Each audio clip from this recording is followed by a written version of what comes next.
Puisque pour passer de soi-même aux autres, il faut traverser les membranes. Et la membrane du mur, la membrane du domicile, la membrane de la famille, la membrane du clan, la membrane de la patrie. Mais quand vous êtes devant un écran, il n'y a plus de membrane. Alors si on tire des écrans entre soi et le monde, ben on passe plus du temporel au spirituel, on reste écrasé sur l'écran comme le moustique sur le pare-brise. Qu'est-ce que vous pensez de ces propos de Sylvain Tesson, Michel Onfray ? Moi, je ne suis pas technophobe. Je pense que je préfère quelqu'un qui lit la somme théologique de saint Thomas d'Aquin sur son iPhone plutôt que quelqu'un qui ne l'aurait pas lu du tout. Donc, c'est un objet. Le téléphone portable, j'en ai un. Je crois savoir que Sylvain Tesson n'en a pas. Mais je pense que le problème, c'est pas d'en avoir ou de n'avoir pas de téléphone portable. C'est l'usage qu'on en fait. Donc, si on n'est pas l'esclave de son téléphone portable, on peut l'avoir et c'est lui qui est notre esclave. On l'appelle, on le sollicite, on lui demande, etc., etc.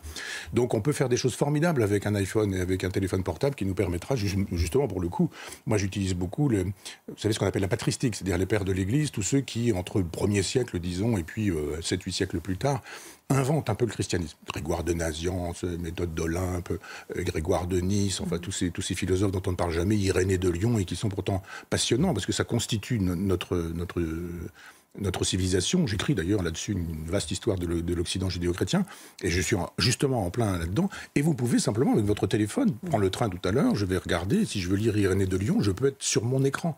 Donc c'est pas l'écran qui est un problème, c'est ce qu'on regarde dans son téléphone. Si on regarde des bêtises, oui, mais on peut aussi lire des bêtises. Il n'y a pas que le téléphone qui abrutit. Oui. Si vous lisez des mauvais livres et des livres d'imbéciles, ou les crétineries... Y a-t-il de mauvais livres? Vaste question. Oui, tout ce qu'on appelle la romance, là, par exemple, dans les librairies. Ça fait pas de mal, Michel, la romance. Non, des trucs dans lesquels des livres dans lesquels, j'arrive même pas à dire livre, mais dans lesquels on célèbre une sexualité violente, agressive, des coups, etc. Bah oui, mais c'est ça, la romance. Okay. Et donc, les jeunes préfèrent lire la romance, par exemple, aujourd'hui, plutôt que Madame Bovary. Est-ce qu'il ne faut pas mieux qu'ils lisent? Non. Tout court, qu'ils voient les mots bien orthographiés? Non, pas dans ce genre de... Sinon, ils écrivent en phonétique. Bon, revenons à la question du regard de la foi.